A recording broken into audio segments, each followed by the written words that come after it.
그러니까 부처님들은 오실 때 원에서 온다, 원력에 의해서 온다는 거예요. 석가 부처님이 때가 돼서 중생을 제도하러 가야 되겠다, 이제 때가 되었구나 할 때 어느 나라를 선택할 것인가 내려다보잖아요. 그래서 나라를 선택해요.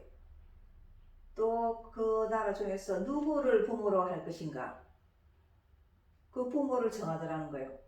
정반왕과 그 참 마야 부인이 덕이 녹하니까 그분들을 부모로 해갖고 내가 태어나야 되겠구나 이렇게 원해서 자기가 정할 수가 있어요. 원력에 의해서 오기 때문에. 그런데 우리는 일반 중생들은 내가 원한다고 어느 나라에 태어나고 싶다고 못 태어나요. 내가 누구를 부모로 하고 싶다고 이왕이면 다 저체불가에 잘 사는데 쫙 권력 있고 이런 집안에 다 그냥 명문가에 태어나고 싶잖아요. 그런데 그게 내 마음대로 안 돼요. 우리는 원해서 올 수가 없다는 거예요. 업에 따라서 온다는 거예요. 내 지은 업에 따라서. 자, 너는 어느 나라에 어떤 사람을 부모로 만나가지고 태어나라. 이게 업력에 의해서 정해지더라는 거예요.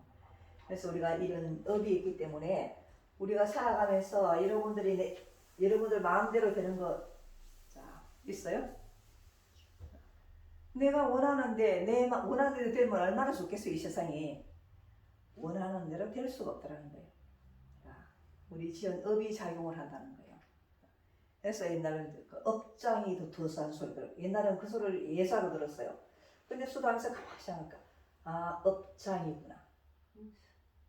우리가 장애물 경기하잖아요. 그냥 이렇게 가게 안 내버두고 그 장애물을 막 놔두고 하잖아요. 그걸 넘어야 되고 이렇게 하듯이 우리가 지은 업들이 내가 가는 길에 장애물이더라고요. 그래서 그게 나를 방해를 해요. 그래서 내가 되고 싶은 대로 내가 원하는 대로 이루어지질 않더라는 거예요. 근데 이제 그런 우리가 장애물이 없으면 달리기 해도 쉽게 달려가잖아요. 근데 그 장애물이 있으니까 그걸 뛰어넘어야 되고 이렇게 힘들게 하고 느리게 도착하던 마찬가지로 우리가 지은 업이 많으면 인생을 살아가는데 참 고달프다는 거예요. 다른 사람은 수월하기만 한데 자기는 유달리 그냥 고생을 하고 그런 게 전부 다 이 업력의 작용이 있기 때문에 그런다는 거예요. 그래서 우리가 이제 수도를 하는 사람도 이 업을 피해갈 수는 없다 그랬어요. 수도하는 사람 빨리빨리 공을 지어서 남보다 이제 그 업을 갖다 빨리 청산을 하고 이럴 수 있지만은 내가 수도한다고 내가 누구한테 돈을 100만 원 빌리는데 나 수도하니까 안 갚아도 된다? 가능하겠어요? 수도한다고 안 갚아도 되는 게 아니잖아요. 수도하는 사람일수록 더 빨리 갚아야지. 그 수도한다고 돈 떼먹어도 된다? 그건 아니더라는 거예요. 그래서 우리가 이제 수행을 하는 가운데서도 그리고 수행을 하지 않는 사람은 더 말할 나위도 없다는 거예요. 그래서 우리가 그렇게 참 자연처럼 아름다운 단풍처럼 그렇게 아름답게 마무리할 수 있으면 좋은데 우리가 참 그렇지 못한 경우가 많이 생긴다는 거예요. 그래서 우리가 장나이가 넓고 병들고 하면은 이 육신의 고통이 다르게 마련이라는 거예요. 우리가 나름대로 여러분들이 세시도 하고 법시도 하고 무의시도 하고 나름대로 여러분들이 보시도 하고 다 널리 공덕을 쌓아가지고 고기도 안 먹고 파마늘도 안 먹고 이런 계율까지도 지키고 나름대로는 열심히 한다고 했지만은 우리가 지어놓은 그 업에 비하면 내가 짓는 공덕은 뒤끝만 하다는 거예요.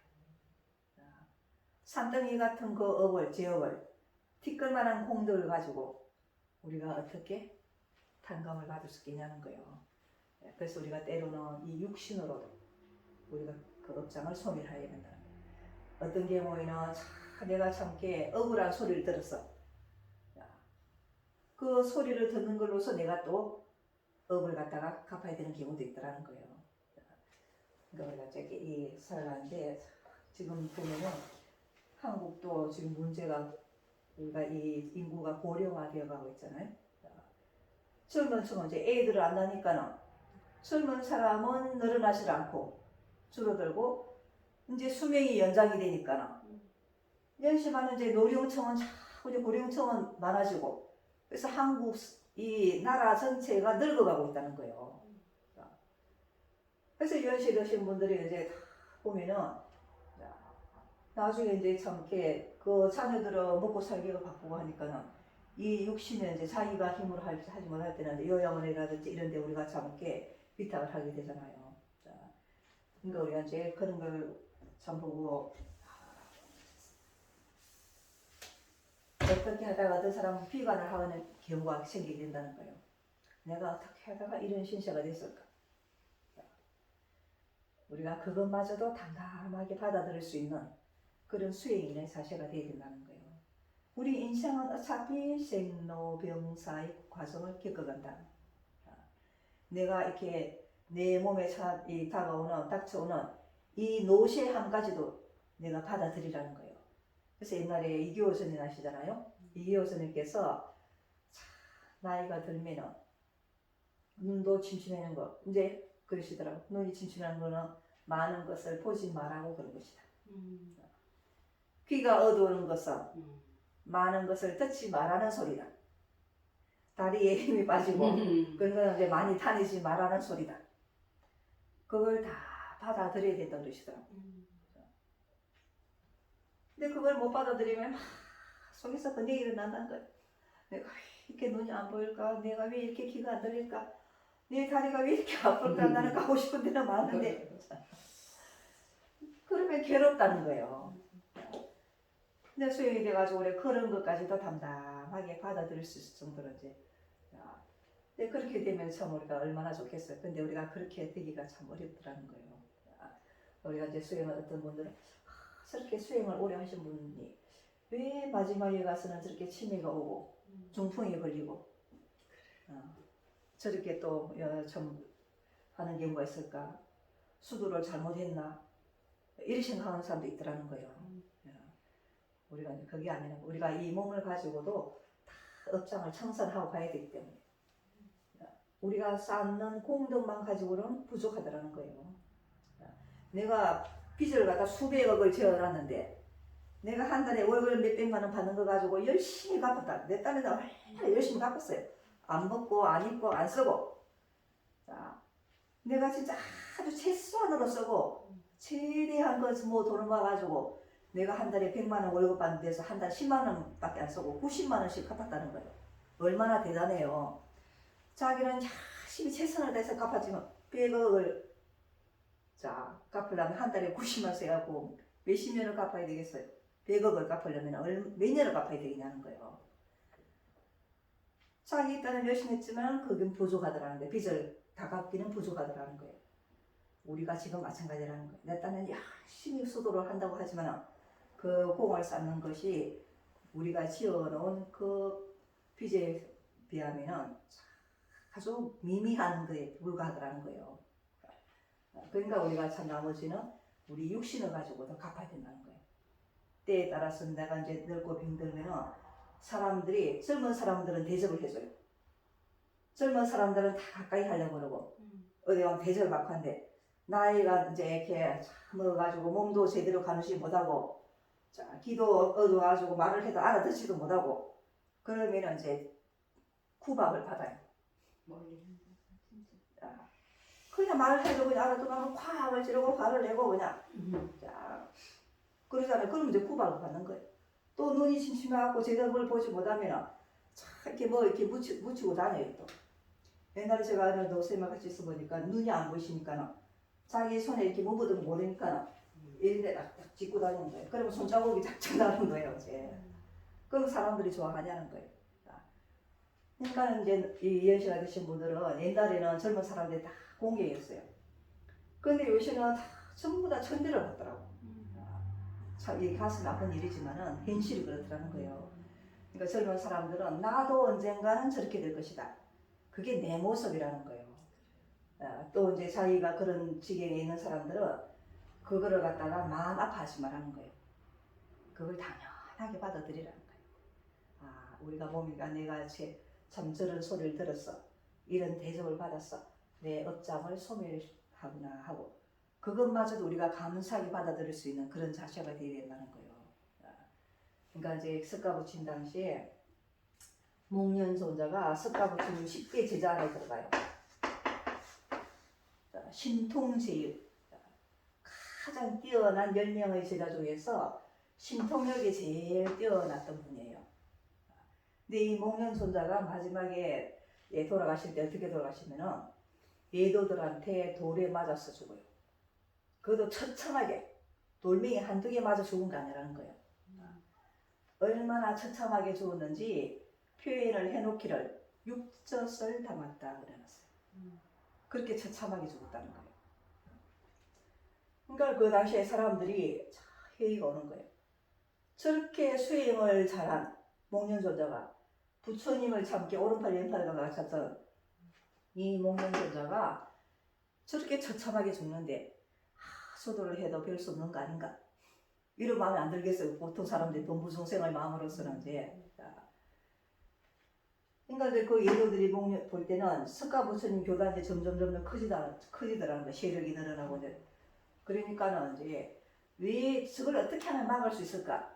그런 게 목련손자하고 사리불 손자가 있으니까는 이게 부처님 오른팔 왼팔 역할을 해갖고 이렇게 커지고 해갖고 이 두 사람만 제거하면은 자 부처님을 꺾을 수 있겠다 이제. 그래갖고 예도들이 이 목련손자를 죽였다는 거예요. 근데 목련손자가 신통력이 있으니까는 자기 죽이려고 기다리고 있는 거 다 알아요. 자기 신통력이 있는데 그거 다 알아요. 알면서도 우리 같으면 어떻게 하겠어요? 저 사람이 나를 죽이려고 기다리고 있는데 하면 어떻게 하겠어요? 우리는 도망가겠지요? 피하가겠잖아. 근데 목련손자는 그대로 자기 업이 있다는 걸 알아요. 내가 갚아야 될 빚이 있다는 걸 안다는 거예요. 그러니까 이제 내가 이 몸을 가지고 그 빚을 갚기 위해서 그대로 알면서도 가요. 그러니까 이제 목련손자가 이 고쳐 보니까 이 언덕에서 이제 돌멩이로 굴러갖고 이제 던져가지고 목련손자를 그렇게 처참하게 죽였다는 거예요. 근데 그 사람 이게 죽였는데 사람들이 저렇게 수행을 오래 한 사람이 저렇게 수도를 잘하는 사람이 저렇게 죽는데 수도를 해도 소용이 없는 거 아닌가 하고 모함의 동료를 일으키니까 이제 부처님이 목련손자의 업에 대해서 이야기를 해요. 인과가 있더라는 거예요. 목련손자가 지금은 수행을 잘했지만 아주 과거생에 오랜 전생에 어부였더라는 거예요. 어부가 되는 거 얼마나 그 많은 물고기 들어갔다가 낚아서 이렇게 죽였겠어요. 잡았어. 그때 목련손자가 어부일 때 잡았던 물고기들이 참게 다 윤회를 하고 해가지고 이 예도들로 태어나 있더라는 거예요. 사람으로 태어나 있더라는 거예요. 근데 이 예도들은 목련손자가 죽었기 때문에 목련손자를 죽이고 싶어하는 마음이 일어나더라는 거예요. 목련손자가 자기를 죽였기 때문에 그 사람들도 목련손자를 죽이고 싶어하는 마음이 생기더라는 거예요. 그러니까 이제 이렇게 이 목련손자가 어부였던 그 업을 이 육신을 가지고 그 사람들한테 돌에 이렇게 다 맞으면서 그 빚을 갚고 해탈했다는 거예요. 근데 이 목련손자를 작게 돌멩이로 때려갖고 죽인 그 외도들이 목련손자를 죽여놓고 나서는 이제 울어요. 우리가 잘못했다고 참이라고 이제 자기들이 후회를 했다는 거예요. 자기도 죽이고 싶어 죽였지만 죽고 나서 이제 해가지고 나중에 오히려 부처님 앞에 귀의를 하게 돼요. 목련손자를 죽인 애도들이. 자, 그러니까 이제 석가 부처님이 목련은 이 어부였을 때 죽인 그 물고기를 죽인 그 업장을 이 몸을 가지고 돌멩이를 맞아서 죽으면서 그걸 다 갚았다는 거예요. 이 사람들도 목련한테 죽임을 당한 그 원한이 목련손자한테 돌멩이를 던져서 죽이면서 원한이 풀리더라는 거예요. 그래서 그게 업장이 이렇게 다 인과가 청산이 되더라는 거예요. 그래서 목련손자 육신은 비록 그렇게 처참하게 죽었지만 영은 해탈을 해서 천상이 났다는 거예요. 그러니까 우리가 이렇게 수도하는 사람들도 마찬가지라는 거예요. 우리가 수도했다고 딱 편하게 신성처럼 죽는 거 아니라는 거예요. 우리가 지금 업이 있기 때문에 심지어 목련손자도 그리는 업이 있던데 우리는 뭐 하물며 우리 같은 사람이야 말할 나이가 있냐는 거예요. 그러니까 우리가 참 다음에 내가 참 노쇠해가지고 내가 거동을 못하게 되고 내가 눈이 안 보이게 되고 귀가 안 들리게 되고 내 몸을 내 마음대로 할 수 없을 때 그때도 마음을 다 내려놓으라. 사람들이 멸시하면 멸시하는 대로 받아들이고 구박하면 구박하는 대로 받아들이고 맞아, 그래 편해. 그래서 내 마음을 편하게 그걸 다 이렇게 받아들이는 거야. 아, 이게 내가 받아들여야 될 내 업이구나. 자, 내가 그 사람한테 멸시를 당하면서 내 업장이 소멸 되더라는 거예요. 내가 그 사람한테 천대를 받으면서 내 업장이 소멸되더라는 거예요. 또 우리가 나중에 자기 몸을 자기가 못하니까는 이제 자기 치부까지도 남한테 내보여야 된다는 거예요. 내 소변까지도 남의 손을 빌려야 되고 얼마나 그 참 수치스러운 마음이 안 들겠어요? 그 마음까지도 나중에 내려놔야 된다는 거예요. 그 마음까지도 내려놓고 항상 감사하는 마음. 감사합니다. 감사합니다.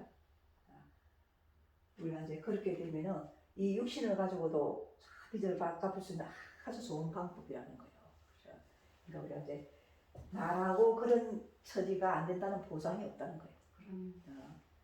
그게 바로 내 모습이라는 거예요. 머지않은 훗날의 내 모습이구나. 우리가 항상 그래서 우리가 참 젊은 사람들은 그런 분들을 볼 때 아, 나도 언젠가는 저렇게 되겠구나. 저게 내 모습일 거라. 그걸 보고 나도 이제 내가 저렇게 됐을 때 다른 사람이 나를 어떻게 대해줬으면 좋을까. 그 마음을 가지고 대하라는 거예요. 자, 또 내가 이제 이미 참기 세월이 가가지고 내가 그런 노쇠한 그런 입장이라면은 다른 사람들이 나한테 하는 구박과 천대와 멸시와 이런 것도 달게 받아들이라는 거예요. 절대 서운해하거나 원망을 하거나 자식들한테 대해서 원망하는 마음이 얼마나 많이 일어나겠어. 자기는 자식을 키울 때 온갖 정성을 다 쏟았어. 참 기지맥진할 정도로 최선을 다해서 뒷바라지를 했는데 나는 늙으니까 자식들이 하나도 돌보지 않더라는 거예요. 얼마나 서운한 마음이 들겠어요, 그게. 얼마나 서운한 마음이 들고 참 배신감이 느껴져 안 그러겠어요? 자, 저는 참 자식이 없어서 안 키워봤지만은 그 마음까지도 내려놓는 거예요. 그냥. 서운한 마음도 가지지 말고 원망하는 마음도 가지지 말고 그때 안으로 다 자기하고 우리가 마음을 잘 했으면 가장 우리가 또 빚을 갚을 수 있는 좋은 방법이 되더라는 거예요. 그래서 그때도 항상 우리가 가져야 될 마음이 감사한 마음. 항상 고맙습니다. 감사합니다. 누가 나를 갖다 천대하거나 멸시해도 업장을 벗게 해주셔서 감사합니다. 그런 마음이 될 수 있도록. 그래서 우리가 이제 죽음까지도 우리가 편안한 마음으로 우리가 이사가는 것이라는 거예요. 죽음도. 맞아요. 뭐 이사가는 건데 우리가 뭐 그렇게 가기 싫어하고 할 필요가 없다는 거예요. 내가 잘 닦아갔으면 더 좋은 집으로 이사갈 거잖아요. 내가 참게 이 월세방에 살다가 전세로 이사가면 기분 좋잖아요. 그러면 이사갈 때도 막 신이 난다는 거예요. 내가 또 전세를 살다가 내 집을 마련하고 가보세요. 얼마나 기분이 좋겠어요. 그런 기쁜 마음으로 이사가듯이 우리가 이 세상 살다가 다 갈 때 그 기쁜 마음으로 이제 다 참 이사간다는 그런 마음 가지고 미련 없이 갈 수 있도록. 그러니까 우리가 그런 걸 죽음을 두려워할 필요도 없고. 준비해야 돼. 그러니까 이제 준비하고 내가 이제 그 이사갈 준비를 해야 되구나. 그런 것처럼 우리 인생도 그렇게 마무리하는 삶을 살았으면 좋겠습니다. 감사합니다. 감사합니다.